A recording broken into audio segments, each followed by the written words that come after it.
What's up mga ka-recap? Kung gusto nyo ang mga ganitong content about time travel and sci-fi, huwag kalimutang mag-subscribe at i-like ang video na ito upang magganahan ako sa pag-upload ng mga bagong videos at sabay-sabay tayo mag-enjoy. Halika, simulan na natin! Sa simula ng pelikula, ipinakilala tayo sa isang binatang nagngangalang Bong. Si Bong ay napakahusay magluto at siya ang pinakabatang chef sa Blue House na siyang opisyal na tirahan ng punong ministro ng South Korea. Noong gabing iyon, nalaman ni Bong na magdaraos ang bahay ng isang hapunan para sa isang embahador ng China. Lubhang sensitibo ang embahador sa mga tinik ng isda, kaya inatasan si Bong na maghanda ng masarap na ulam na isda na walang kahit anong tinik. Sinunod ni Bong ang utos at agad na sinimula ng paghahanda ng putahe. Pagsapit ng gabi, handa na ang hapunan at inihain nito sa embahador. Sa kasamaang palad ng kagatin ng embahador ang isda, may natagpuan siyang kawit sa loob nito. Dahil dito, napasama si Bong sa isang seryosong problema habang hinanap siya ng mga gwardya sa buong mansyon. Sa sumunod na eksena, dumating ang 2 pulis sa apartment ni Bong upang imbestigahan ang insidente at kumatok sa kanyang pinto. Alam ni Bong na siya ay nasa panganib, kaya sinubukan niyang tumakas sa pamamagitan ng balkonya habang ginagawa naman ng mga pulis ang lahat upang mahuli siya. Sa proseso, sa kasamaang palad ay nahulog si Bong sa isang pool sa ibaba at tumama ang ulo niya sa ilalim ng pool. Sa hindi maipaliwanag na dahilan, patuloy siyang lumulubog habang may isang babaeng lumalangoy papunta sa kanya at humalik sa kanyang mga labi. Pagkagising ni Bong, natagpuan niya ang sarili sa isang kakaibang kama sa isang mas kakaibang silid. May masamang pakiramdam si Bong at agad siyang tumakbo papunta sa isang salamin. Nagulat siya sa kanyang refleksyon nang matuklasan niyang isa na siyang babae. Nag-isip siya sandali at napagpasyahang nananaginip lamang siya dahil sa pagkakahulog. Palihim siyang lumabas ng silid upang alamin kung ano ang nangyayari. Ngunit nakita niya ang dosenas-dosenas na kababaihan sa labas na yumuyuko at tinatawag siya bilang Your Highness. Dahil sa pagkagulat, tumakbo si Bong palabas ng gusali, ngunit bigla niyang naramdaman ng lamig sa pagitan ng kanyang mga hita. Dito niya napagtanto na nawala ang kanyang saging. Labis siyang natakot at inakala niyang siya ay na-traffic at isinailalim sa operasyon ng pagbabago ng kasarian. Gayunman, nang obserbahan niya ang kanyang paligid, natuklasan ni Bong na siya ay naglakbay pabalik sa nakaraan. Ang realisasyong ito ay nagdulot ng matinding pagkabigla sa kanya at kalaunan ay dinala siya babalik sa palasyo. Kinabukasan, nagising si Bong at nalaman niya ang kanyang kasalukuyang pagkakakilanlan mula sa isang kasambahay. Lumalabas na nag-time travel siya patungo sa dinastiyang Joseon noong taong 1851. Bukod pa dito, siya ngayon ay nasa katawan ni Kim So-young, isang royal ward. Mas lalo pang lumala ang sitwasyon nang matuklasan ni Bong na si Kim ay nakatakdang pakasalan si Haring Choljong at maging reyna sa loob lamang ng ilang araw. Ipinaliwanag din ng kasambahay na natagpuan ang katawan ni Kim na palutang-lutang sa lawa matapos ng hindi maitukoy na aksidente. Sa kabutihang palad, natagpuan siya ng mga gwardya at ibinalik sa palasyo. Dahil dito, ipinagpalagay ni Bong na maaaring nagkapalitan ng kanilang mga kaluluwa ni Kim at na ang daan pauwi ay ang lawa. Hiniling ni Bong sa kasambahay na dalhin siya sa lawa dahil balak niyang tumalon dito upang bumalik sa kasalukuyan. Sa kasamaang palad, hindi natuloy ang kanyang plano nang siya ay bumagsak sa maputik na lupa. Lumalabas na ininutos ng dakilang reyna na patuyuin ang lawa magdamag upang hindi may muling mahulog sa tubig. Nadismaya si Bong sa balitang ito, ngunit naniniwala pa rin siya na ang tubig ang sagot. Kaya naman, desperado niyang sinubukang ilubog ang sarili sa anumang magpakukunan ng tubig na makita niya. Umabot pa siya sa puntong isinasawsaw niya ang kanyang ulo sa isang timba ng tubig na ginagamit sa paglilinis. Gayunman, nabigo ang lahat ng kanyang pagsusubok. Makalipas ang ilang araw, dumating ang araw ng kasal. Hindi pamilyar si Bong sa mga kaugalian ng dinastiya, ngunit sa tulong ng kanyang mga alalay, nagawa niyang isagawa ang mga kinakailangang ritual ng kasal. Noong gabing iyon, si Bong, na ngayon ay reyna, ay inimbitahan sa silid ng hari para makipagsiping sa kanya. Nanginig si Bong sa takot sa ideyang ito at inalok ang hari ng alak sa pag-asang ito'y makatulog. Sa kabutihang palad, nakatulog ang hari na labis na ikinagaan ng loob ni Bong. Kinabukasan, nagising si Bong na may hangover at inalok siya ng pagkain. Gayunman, nadiri siya sa malabnaw na pagkain at nagpadala ng mensahe sa royal chef na magluto na lang ng ramen. Nalito ang chef sa terminong iyon, ngumit sinubukan pa rin niyang gawin ang banyagang putahe. Batay sa mga tagubili ni Bong, ilang beses sinubukan ng chef na lutuin ang ulam, ngunit hindi nasiyahan si Bong sa bawat pagtatangka. Ang unang putahe ay masyadong healthy, habang ang sumunod ay maputla ang lasa at sobra naman sa anhang. Kalaunan, nainis ang chef at sumuko, at hiniling kay Bong na siya na ang mismong magluto. Si Bong na naaalala pa rin ang kanyang mga teknik sa pagluluto ay nagpasyang siya na ang maghanda ng ulam, na medyo nakakatawa dahil maaaring niyang ipapatay ang chef dahil sa kanyang bastos na pananalita. Pumasok si Bong sa kusina ng palasyo at agad na kumuha ng kutsilyo. Nag-aalala ang kanyang alalay dahil hindi pa kailanmang nagluto ang reyna simula pagkabata, kaya inaasahan ng alalay at ng iba pang mga lingkod na magkakalat lamang siya sa kusina. Ngulit sinimulan ni Bong na hiwain ng gulay ng mabilis at eksaktong galaw. Naikagulat ng mga lingkod. Perpekto ang bawat hiwa at tama ang sukat, at kalaunan ay nakapagluto siya ng isang perpektong putahe. Dinala ni Bong ang ramen balik sa kanyang silid at kinain ito kasama ang kanyang kanang kamay na alalay. Sa kusina naman, naiinggit ang chef sa kakayahan ni Bong sa pagluluto at iginigitan niya na maganda lang ang itsura ng pagkain, ngunit hindi masarap. Upang patunayan ang kanyang teorya, tinikman ng royal chef ang natitirang pagkain sa kaldero. Ngunit pagkalasap pa lang nito, labis siyang namangha sa sarap nito hanggang sa mabitawan niya pa ang kanyang kutsara. Matapos ang makabuluhang pangyayaring iyon, biglang nakaisip si Bong ng isang idea.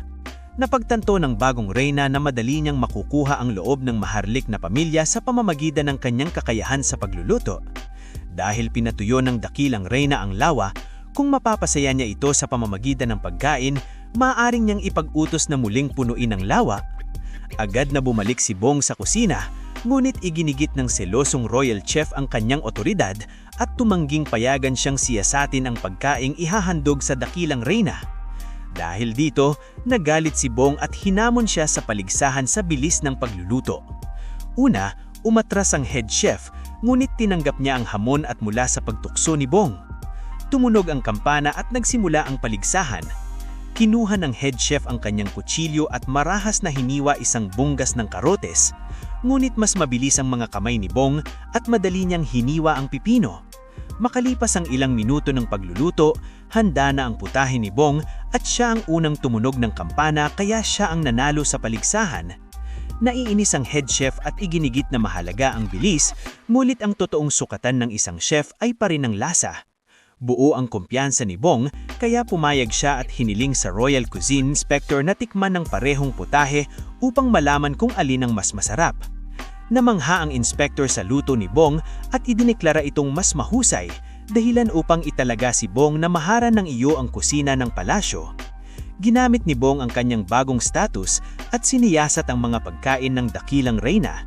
Mula sa mga pinipili nitong kainin, natuklasan ni Bong na pihikan ng dakilang reyna dahil sa kamakailan nitong pananakit ng ngipin. Dahil dito, nagpa siya si Bong na maghanda ng pagkain na may malambot na tekstura para sa aristokrata. Agad siyang kumilos at nagsimulang magluto ng lugaw na patatas. Una, nagbuhos siya ng gatas sa kaldero at idinagdag ang mga tamang sangkap habang paminsan-minsan tinitikman ng halo. Kalaunan ay idinagdag ang mga patatas sa kaldero at inihain ang pagkain na may kaunting harina sa ibabaw para sa maayos na presentasyon. Nasiyahan si Bong sa kidalabasan at siya mismo ang naghatid sa dakilang reyna. Lubos na gustuhan ng reyna ang pagkain, ngunit binanggit niya na hindi ito perpekto dahil dumating itong malamig. Ang pagbabago ng temperatura ay nagdulot ng pagbuo ng perpektong dilurugan na patatas na bakiyang nakaapekto sa lasa. Bukod pa dito, ang pagkatapon ng lugaw sa gilid ng plato ay nakaapekto rin sa presentasyon. Lubhang nalungkot si Bong sa narinig niyang iyon at malungkot na bumalik sa palasyo. Habang nasa kanyang karawahe, nag-isip si Bong ng alternatibong paraan ng paghatid ng pagkain sa dakilang reyna. Hindi nagtagal, nakaisip siya ng isang magandang idea. Nagtahi si Bong ng isang tela at ipinadala ng kanyang alalay ang kaunting tagubilin sa mga Royal Engineers. Sa gabay ni Bong, gumawa ang mga engineers ng isang espesyal na karawahin panghatid ng pagkain na maayos na naiinsular sa lahat ng tagiliran gamit ang tela. Samantala, naghanda si Bong ng sari-saring masasarap na pagkain at ipinahatid ng mga lingkod gamit ang bagong disenyo. Natanggap ng dakilang reyna ang mainit na pagkain at lubos niyang kinain ito na walang natitira, kahit kaunti. Kalaunan, bumalik ang mga inhinyero kay Bong at nanghatid ng magandang balita na napatunayang matagumpay ang kanilang imbensyon. Pagkalipas ng ilang araw, nagdaos ang hari ng isang napakalaking piging at inimbitahan ng mga delegado mula sa iba't ibang panig ng bansa. Sa kasamaang palad, nagkasakit ang mga kusinero sa mismong araw ng piging, kaya kinulang sa tauhan ng kusina ng palasyo. Napansin ito ni Bong at nagpasya siyang tumulong. Nagbihis siya bilang isang lalaki upang palihim na makalabas sa piging at pumasok sa kusina. Doon, natuklasan ni Bong na kakaunti na lamang ang laman ng imbakan ng pagkain dahil hindi dumating ang mga supply na inaasahang ihahatid sa araw na iyon. Dahil sa limitadong sangkap, wala nang ibang magawa si Bong kundi maging malikhain. Ang reyna, kasama ang kanyang mga kasambahay, ay naghanda ng isang simple ngulit kakaibang ulam na gawa sa patatas. Binalatan ni Bong ang patatas, ibinanot ito sa isang patpat at pinrito ng malalim hanggang maging malutong at crispy. Sa una, hindi natuwa ang mga panauhin nang makita ang unang putahe dahil inaasahan nila ang mas engranding pagkain para sa isang royal banquet. Ngunit, nang tikman nila ang kakaibang ulam, kumislap ang kanilang mga mata sa kasiyahan habang hinahangaan ang lasa nito. At dito, isinilang ang fast food. Mas mahirap ang ikalawang putahe ni Bong dahil walang karne sa kusina. Malikhaing nagpasya siyang gumamit ng beans upang gumawa ng veggie burger na may kasamang tomato relish sa gilid. Nasiyahan si Bong sa kanyang imbensyon at pinangalanang itong McDonald's, hango sa modernong McDonald's. Ang ulam na ito, tulad ng patatas, ay naging isang malaking tagumpay at labis na ikinatuwa ng mga panauhin habang nilalasap ang napakasarap na pagkain. Para sa huling putahe, lumikha si Bong ng isang klasikong jelly dessert na may kakaibang twist. Sumulat siya ng mga espesyal na mensahe sa mga patpat ng jelly at tinawag itong Fortune Jelly dahil mababasa mo ang iyong kapalaran matapos kainin ng panghimagas. Natuwa ang mga panauhin sa klasikong jelly at nasiyahan sa pagbabasa ng kani-kanilang kapalaran. Sa kabila ng mga paunang aberya, naging isang napakalaking tagumpay ang piging dahil sa pagluluto ni Bong. Ang dakilang reyna na dumalo rin sa piging ay humanga sa kakayahan ni Bong at sa wakas ay hiniling sa kanya na magbigay ng isang kahilingan. Walang pag-aalinlangan, hiniling ni Bong na muling punuin ang lawa. Pinagbigyan ng dakilang reyna ang kanyang kahilingan at inutusan ng mga lingkod na simulan ng gawain. Sa kasamaang palad, dahil ika-19th century pa lamang yon, walang mga makabagong makina na makatutulong sa gawain. Kaya't mano-mano lamang na nagdadala ng tubig ang mga lingkod gamit ang mga timba na gawa sa kahoy. Napakabagal ng proseso dahil kailangang maglakbay ng malayo ang mga lingkod mula sa balon ng bayan hanggang sa lawa. Naiinis si Bong dito at agad siyang nakaisip ng bagong paraan. Inutusan niya ang bawat lingkod na manatili sa isang pwesto at ipasa na lamang ang timba mula sa isang tao patungo sa susunod. Natuwa ang mga tao sa sistemang ito dahil mas naging madali at mabilis ang trabaho. Patuloy nilang isinagawa ang gawain ng may tiyaga habang binabantayan ni Bong ang mahabang proseso. Ilang araw ang lumipas, ngunit hindi pa rin napupuno ang lawa. Kalaunan, napagod na si Bong sa paghihintay at nawalan ng pag-asa. Sa kabutihang palad, biglang bumuhos ang malakas na ulan na unti-unting napuno ang lawa. Labis ang tuwa ni Bong sa pagbabago ng panahon at masayang sumayaw sa ilalim ng ulan. Makalipas ang ilang oras, napuno na ang lawa. Pumunta si Bong sa pampang at pinigdaan ang kanyang pangalan sa isang batong panulukod. Pagkatapos, tumalon si Bong sa lawa at lumubog sa ilalim ng tubig tulad ng ginawa niya sa simula ng pelikula.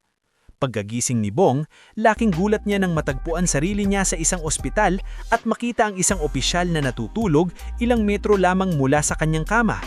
Tahimik niyang sinubukang tumakas, ngunit nagising ang opisyal at nagsimula ang isang mabilis na habulan. Nagawang maataka si Bong, ngunit may dalawa pang opisyal na sumulpot at napaligiran siya. Sa desperasyon, tumalon si Bong mula sa isang mataas na platforma at nakatakas sa mga lalaki habang mabilis siyang tumakbo sa kalsada. Agad siyang nagtungo sa isang pampublikong aklatan at naghanap ng isang aklat ng kasaysayan. Doon, nakita niya ang isang publikasyon tungkol sa Joseon Dynasty at numamit siya na alam niyang naging bahagi na siya ng kasaysayan. Ngunit, ang kanyang masayang pagbabalik tanaw ay agad na naputol nang dumating ang mga naghahabol na opisyal sa aklatan. Muli siya nang tatakas si Bong, ngunit ipinaliwanag nila na hindi sila naroroon para iaresto siya. Lumalabas na nagbago ang kasalukuyan dahil sa kanyang paglalakbay sa panahon sa Joseon. Ngayon, hindi na siya hinahabol ng pulisya. Imbis doon, naroroon sila para protektahan siya. Dahil isa na ngayon si Bong na whistleblower na naglantad ng katiwalian ng isang mataas na opisyal. Nagmadali lumapit si Bong sa isang computer at nagsaliksik sa internet para kumpirmahin ang sinabi nila. Hindi nagtagal, natuklasan niyang totoo ang lahat. Nagbago ang kasaysayan at ang kasalukuyang mundo. Tumakmo ang pelikula sa pagtayo ni Bong sa isang kalsada habang ipinahahayag ang isang positibong mensahe na ang isang maliit na pagbabago sa nakaraan ay maaaring magkaroon ng malaking epekto sa hinaharap at ang aral ng buhay na mas masarap ang mga pagkain kapag may Bong. Mag-subscribe para sa mas marami pang ganitong video, i-on ang notifications at mag-iwan ng like upang masuportahan ang channel. Maraming salamat sa panonood. Sana nag-enjoy kayo mga ka-recap. Anong masasabi niyo sa movie natin ngayon? Mag-iwan ng komento sa baba. At huwag kalimutang mag-subscribe sa ating channel para sa mga new updates at uploads. Kita-kits sa susunod na kwento. Salamat at mag-iingat tayong lahat.